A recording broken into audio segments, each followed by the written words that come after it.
Thursday afternoon, Pensacola shark fisherman Andrew Smith had just clocked out of work when he reluctantly decided to head to Pensacola Beach to go fishing. And I wasn't even going to go out, and then my friend convinced me to go. But he did. 10 minutes later, panic broke out. I was sitting there, and this girl came running asking if anybody could swim, and I said, no, I absolutely cannot swim. And she was running and screaming, and nobody could swim. So, and her friend was getting sucked more and more out, and I looked down at the drone and I was like, well, the drone can swim, I can't. That's when Smith sprung into action.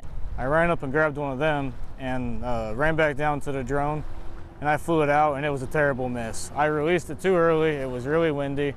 Like, it wasn't close at all. At this point, the teenage girl had been battling the rip current for 5 minutes. I was shaking pretty bad. It was nerve-wracking. I about cried. Smith didn't give up. Another bystander gave him a second flotation device. Bystander Robert Ney then started filming, saying he had never seen anything like that in his life. He added it was apparent the young girl was losing steam very fast. And I flew it back out, and after the first one, I could kind of tell how windy it was and stuff.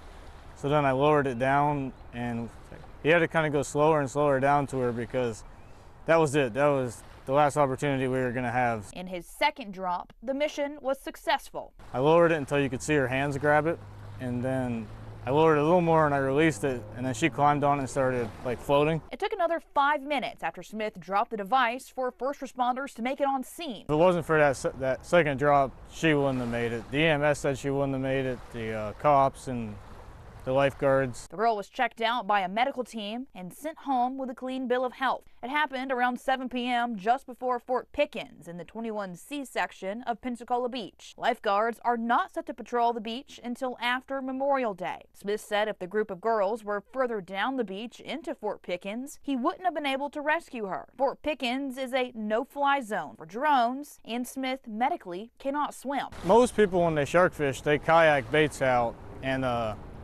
I have a seizure disorder. It's not safe for me to kayak at all. I had 2 on Tuesday.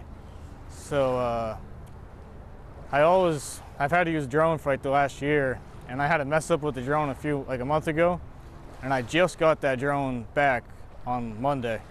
So I just got the drone. Ney calls Smith a true hero. The teenager's father said he is much more. He talked to me for like 5 minutes, calling me his guardian angel and thanking me and stuff.